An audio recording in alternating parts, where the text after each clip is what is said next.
guys. So the 27th of January marked the anniversary of my mom's death. And in the lead up to that, I was thinking about that whole situation.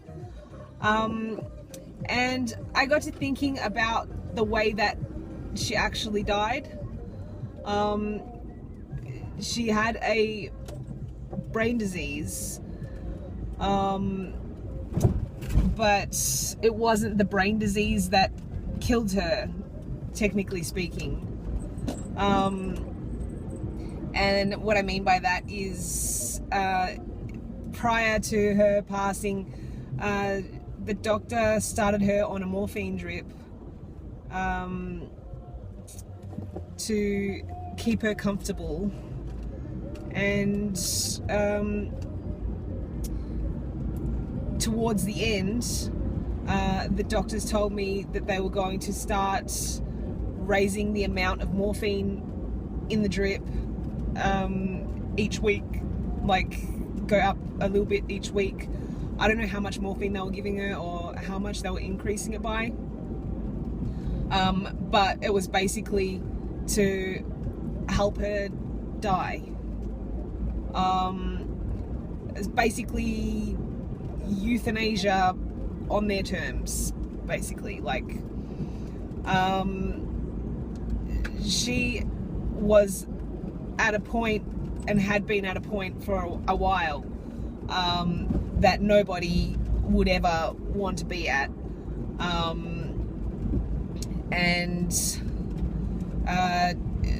At this stage, she had long lost the ability to speak and couldn't move any part of her body except for her eyeballs, like moving her eyes, to like look around, but can't move her head or arms or anything, and has no means of communication with anybody.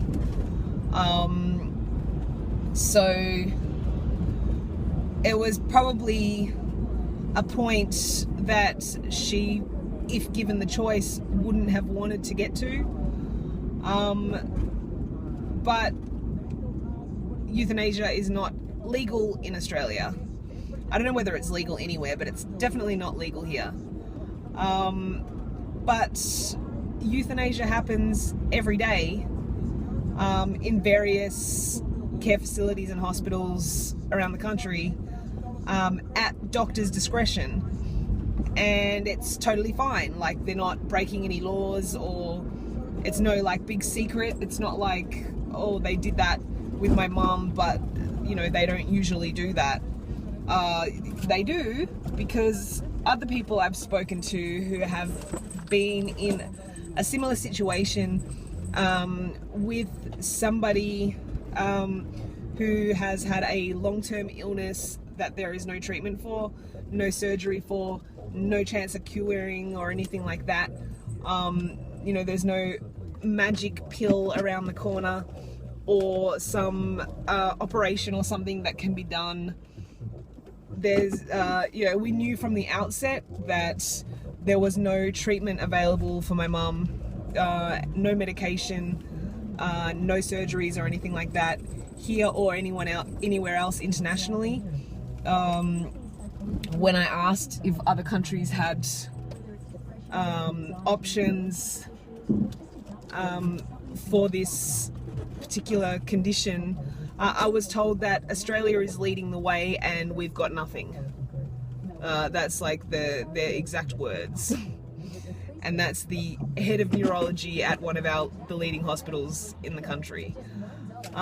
So that was reassuring. Yeah, so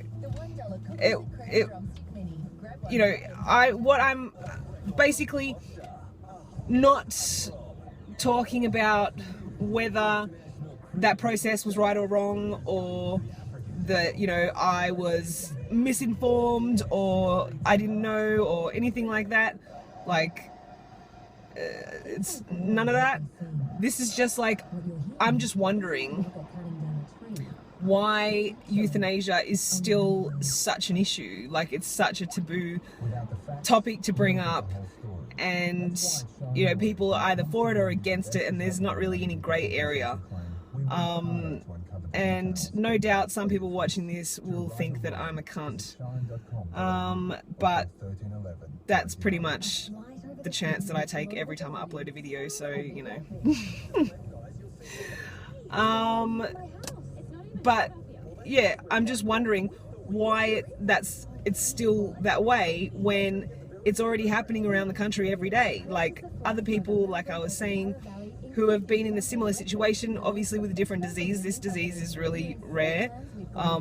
Everyone who encountered my mum over the years while she was sick had never dealt with what they call a live case. They'd only read studies. They never actually handled anyone that has that disease personally. So everyone was just sort of like winging it and hoping for the best. But other people who have had, like, you know, cancers and other long-term illnesses that got to a point where there was nothing left that anyone could do for them, were also given this doctor's discretion euthanasia method with the morphine drip. So I know that it wasn't a one-off, like it's a thing, it's what they do. But then we can't make that decision for ourselves. That is the point of this video. I'm saying, why is that so? Like, my mum wouldn't have wanted to get to that point.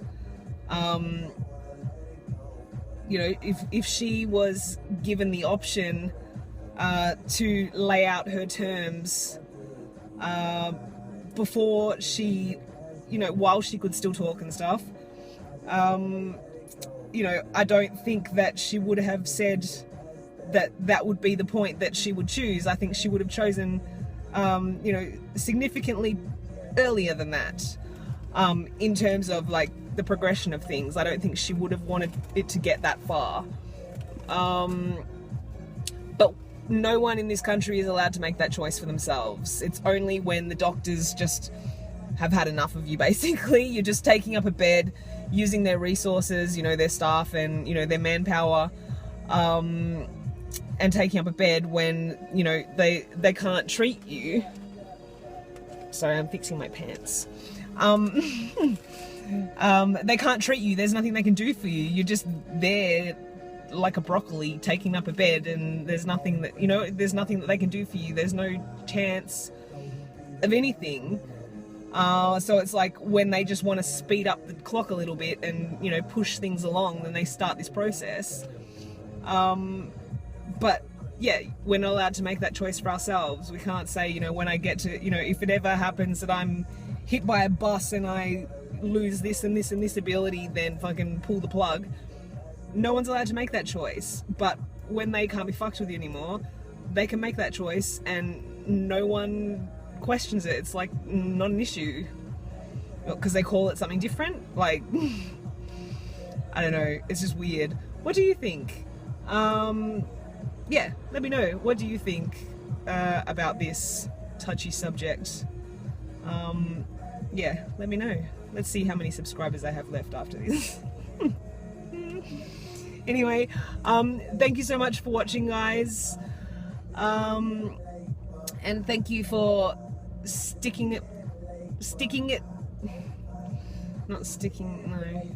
not stick anything.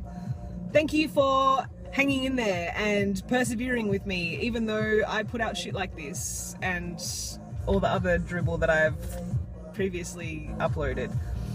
I really do appreciate it. I don't know if you can read that. Yeah, this box, it is a baby seat because I'm pregnant. Surprise, Sam. Yeah, basically, I just found out recently, and I am due in April. So, yeah. Anyway, this isn't going to turn into like a baby thing. Like, I don't do that. You know, when people have I'll go on my baby tangent next time. You know, when people are having a baby and then it's like, oh, look at the baby. We're not going to do that here.